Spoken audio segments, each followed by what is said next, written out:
Bapak dan Ibu sekalian, selamat bergabung dalam program Cinta Baca. Saya Leoni.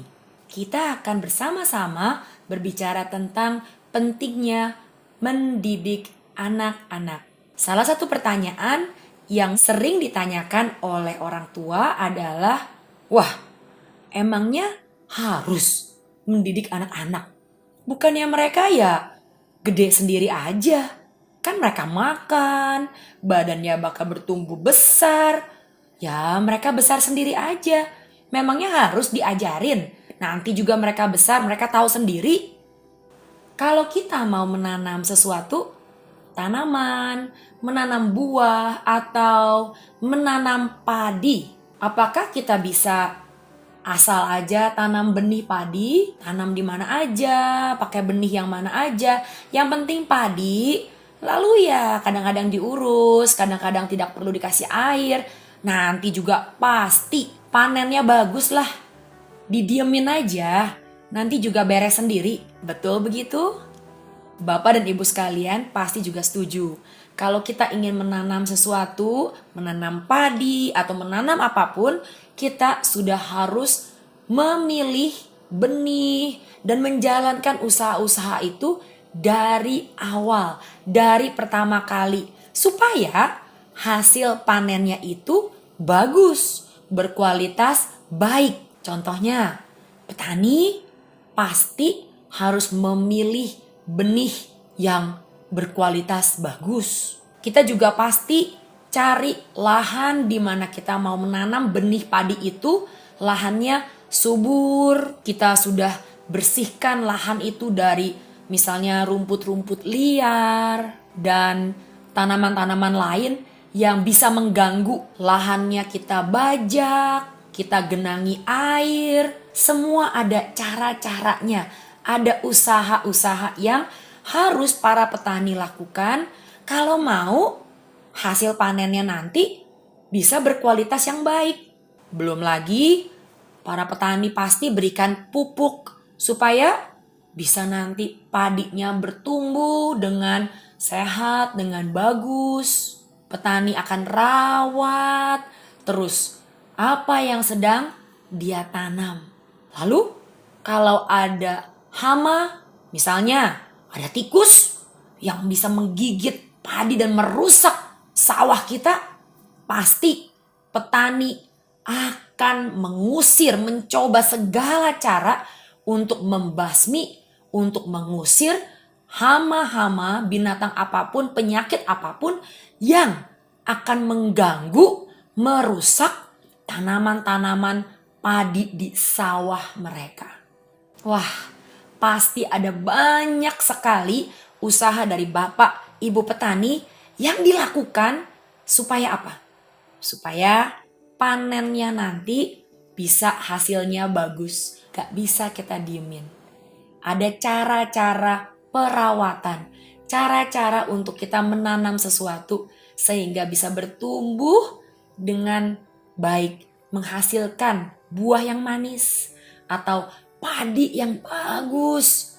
Semua ada cara-caranya.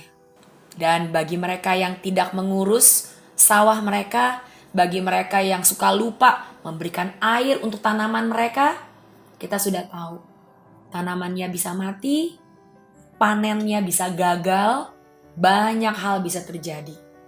Bapak dan Ibu sekalian, itu kita baru bicara tentang tanaman, tentang padi.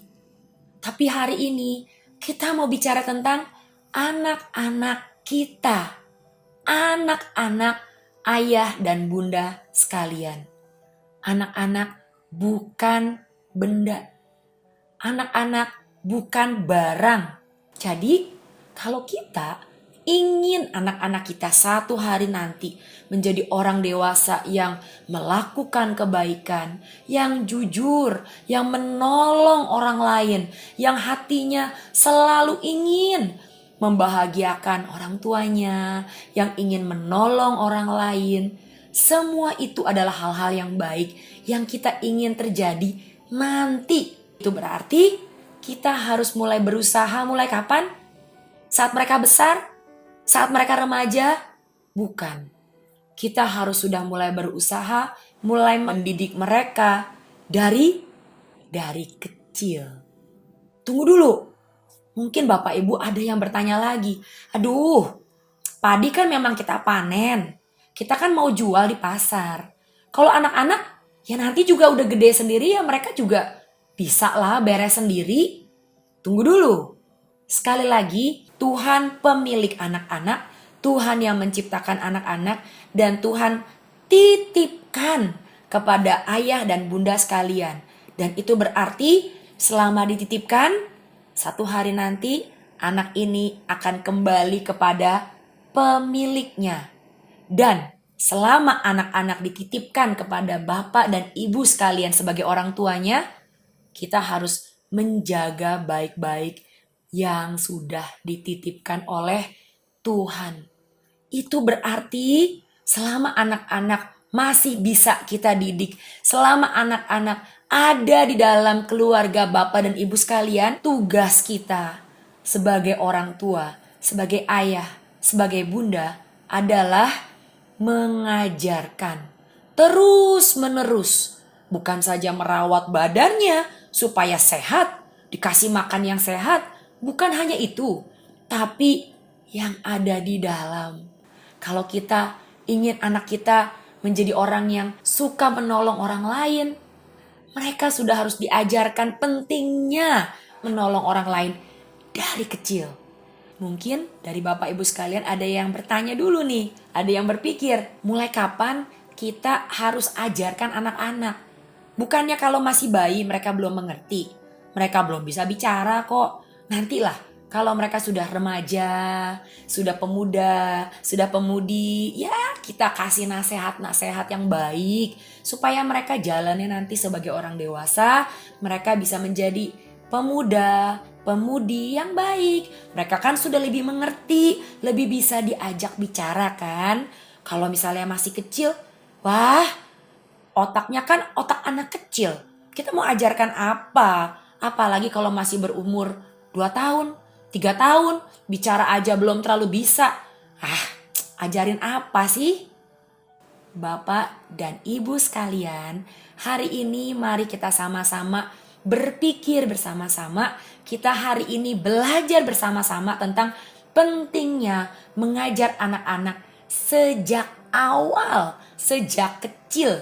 Sama seperti kalau kita menanam padi, kita tidak baru mulai merawat, bukan baru mulai kasih pupuk pas terakhir sebelum panen.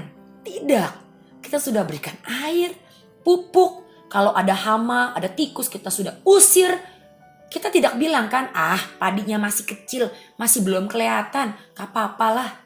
Tidak, kita sudah jaga baik-baik dari awal-awal mula supaya hasil panennya juga bagus.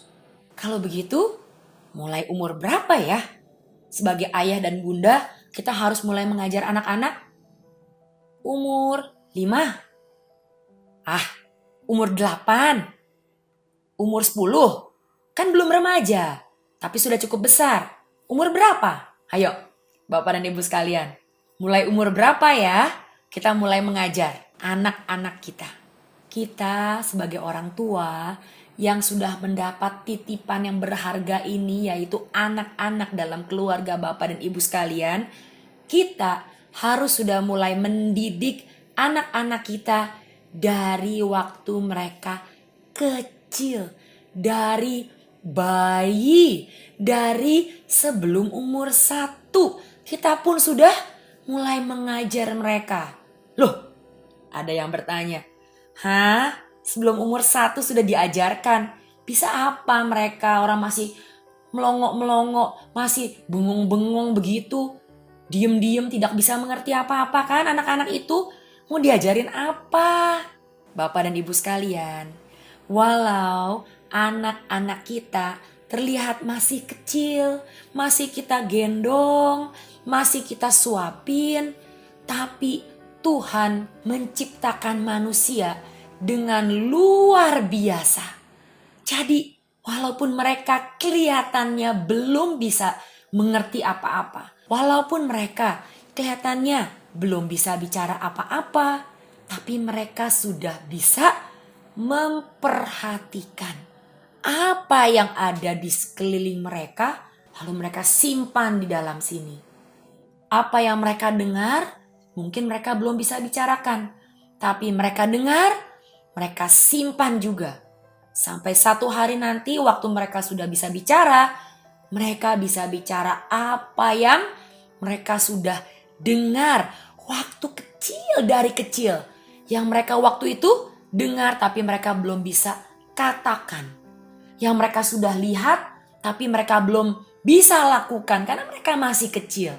Tapi semua sudah direkam, disimpan di dalam otak mereka yang terus menyerap terus apa yang mereka lihat.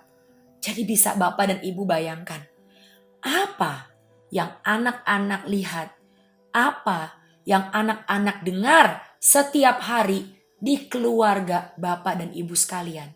Semua itu diperhatikan, dilihat, didengar, diserap, dipelajari, dan akan diikuti. Bapak dan Ibu sekalian, ada seorang anak masih berumur 2 tahun. Lalu dia melihat ayah dan ibunya itu setiap kali ada kucing, mereka tendang kucingnya.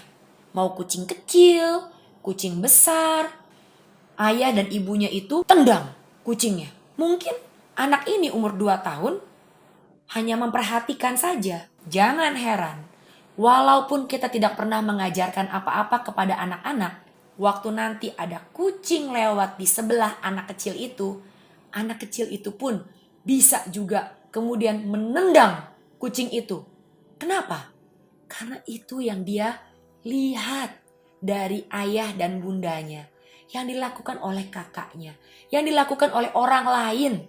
Jadi bisa dibayangkan betapa anak-anak itu sangat perlu kita didik dengan benar dari kecil. Tidak ada yang bisa berkata, saya tidak ajarkan apa-apa.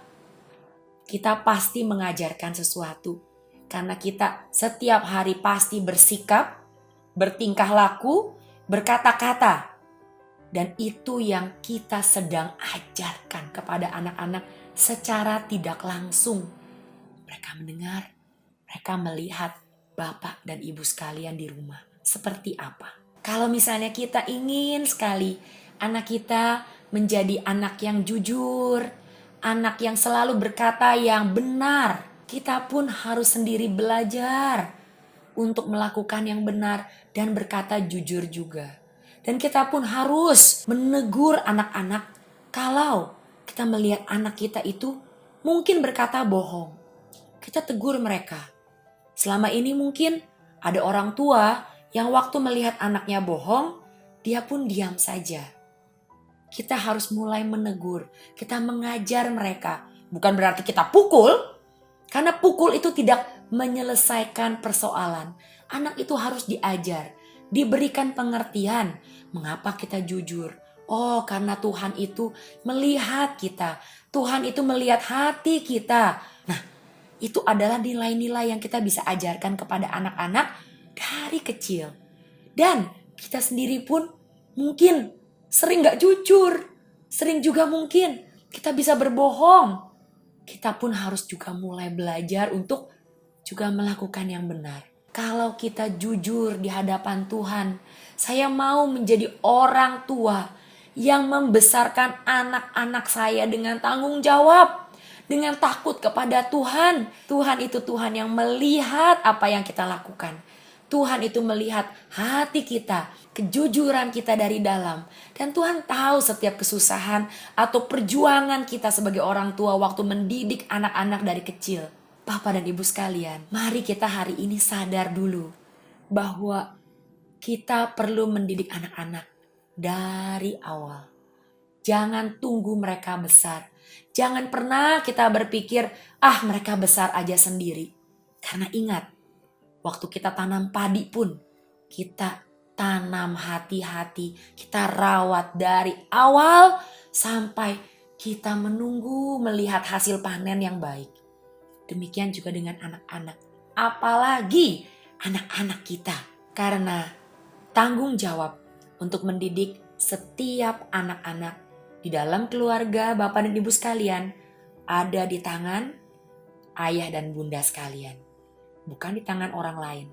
Nah, ada 3 pertanyaan yang silakan didiskusikan. Yang pertama, apakah Bapak dan Ibu sekalian sebelum hari ini sudah sadar pentingnya tanggung jawab yang ada di tangan Bapak dan Ibu sekalian untuk mendidik anak-anak dari kecil?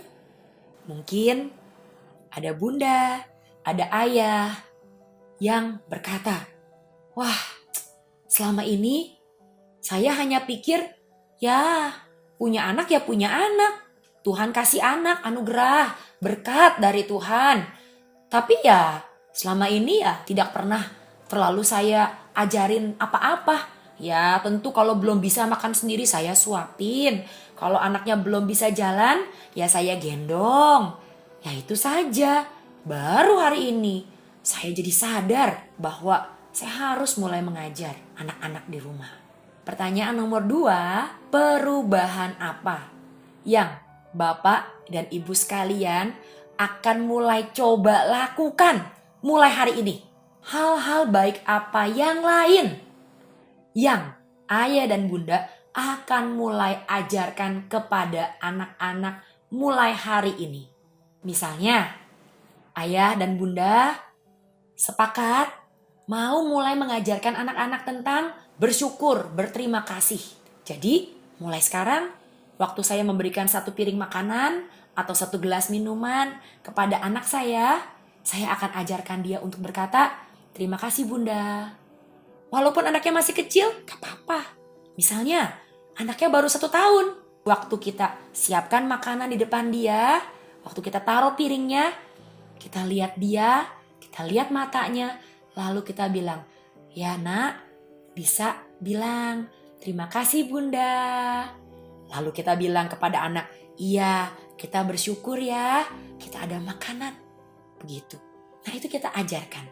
Kalau anaknya sudah 2 tahun, sudah mulai bisa berbicara sedikit-sedikit, kita bisa ajarkan. Waktu ayah memberikan sesuatu kepada anak, misalnya membantu mengambilkan barang dari tempat yang tinggi.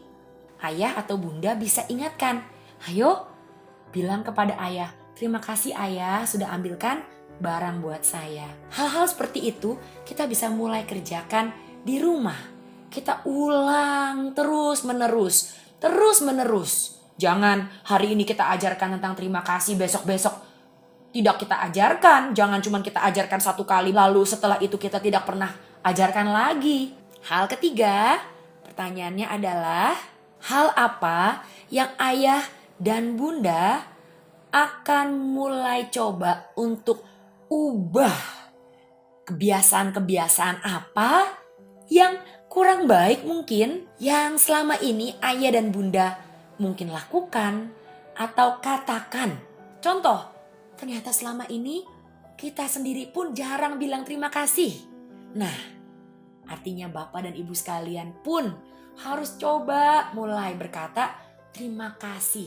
Misalnya, bunda memberikan makanan kepada ayah. Ayah pun bisa belajar bilang terima kasih bunda, makanannya enak hari ini. Jadi waktu kita melakukan perubahan-perubahan itu juga, walaupun gak mudah ya, karena mungkin selama ini belum jadi kebiasaan. Tapi kalau kita coba, terus coba, anak-anak kita pun dari kecil akan melihat Bapak dan Ibu sekalian. Semoga program dari Cinta Baca ini terus juga bisa mendatangkan kebaikan bagi para keluarga-keluarga, bagi para Bapak dan Ibu sekalian. Selamat melakukan perubahan.